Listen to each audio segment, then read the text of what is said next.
egome Le damos gracias a nuestro Padre Celestial turashimiye data wacu wo mu ijuru concede escuchar este mensaje we tan atwemereye importante. kumviriza ubu butumwa ngirakamaro cyane. Y solamente estoy en esta partecita Kandi de nuestro hermano Miguel. Él tuvo que nje mu aka kanya salir ka un mwene momento, data Miguel we yasohotse y gatoya, le damos gracias a Dios kandi por sus turashimiye bendiciones Imana dadas kubw'imigisha por yayo medio de su palabra. itanzwe biciye mu ijambo Y ryayo. miren cómo Kandi Dios nos ha ido nimurabe ayudando, ingene Imana yagiye iradufasha, aún en las pláticas. ndetse no Mira mu cómo era allí. biyago nimurabe ingene we Ya ngaho Tuvo también algunas pláticas nawe algunas nyene veces sin yagize tema.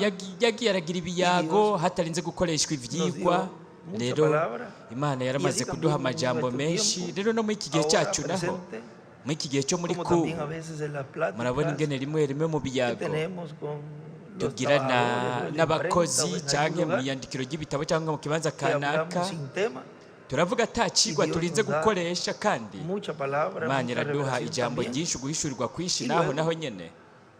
Buscamos de esos, Hanyuma de esa naho línea que hemos hablado, turaronderera mu uwo murongo w'ivyo tuba twavuze, y profundizamos más en tugaheza los tukabivuga estudios con base ko twimbitse escritural. mu nyigisho zishingiye ku Porque vyanditswe. recuerden, Kuko allí al final cuando él leyó esa mwibuke página ku iherezo 57, igihe yasoma ku rupapuro rwa del libro de los 57 sellos, mu gitabo cy'ibimatanijwe, es un mensajero a Israel, ni intumwa kuri Isirayeli, pero como la iglesia ariko kubera ko está a ishengero punto de ser raptada, o hageze sea, aho está rizamugwa, preparada, ni Ya en ukuvuga la posición riteguwe como lo estuvo allí mu los kibanza apóstoles nk'icyo bari el barimo día de abigishwa Pentecostés. ku munsi wa Pentekoti. Desde esos 10 días antes ya estaban guhera listos mw'iyo allí imbere y'iyo minsi 10 para recibir bari bari ngaho kugira ngo las primicias, baronke el umushuzo Espíritu Santo. mwemu yera. Jesús lo llevó hasta cierto Yesu lugar. yarabajyanye abashikana mu Y kibanza ellos estaban ya listos kanaka, para recibir aho rero bari bamaze kuba biteguriye la primicia. kwakira Y umushuzo. así la Uko iglesia está a punto de ser raptada, niko n'ishengero pero naryo hageze aho necesita rizamugwa, ariko la fe de rapto. rirakeneye ukwizera ko Y como kuzamugwa, necesitaba la fe de kandi rapto, kubera ko ryari rikeneye vean, ukwizera ko kuzamugwa, Él entonces viene por we rero su iglesia, aza ku porque ishengero está lista ryiwe kuko para ririteguye ser raptada. kugira ngo rizamugwe. Por lo tanto, Nuko rero vamos a ser raptados.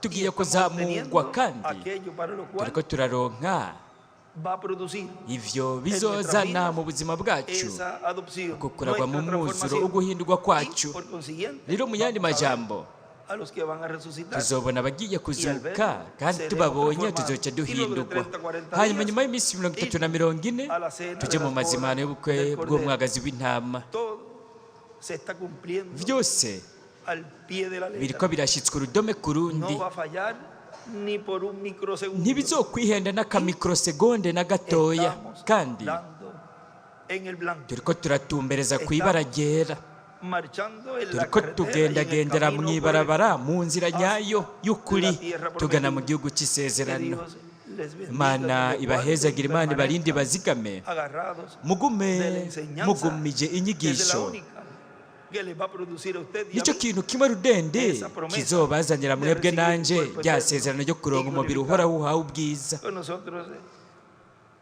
El reverendo Hamwe William Pérez natwe para Revera William continuar Perez y kugira con ngo canto abandanye kandi y mukoresheje una indirimbo oración. n'isengesho, Ser despedidos. Que Dios se les haba bendiga y les gusezerana. guarde. Imana ibahezagire kandi ibarinde.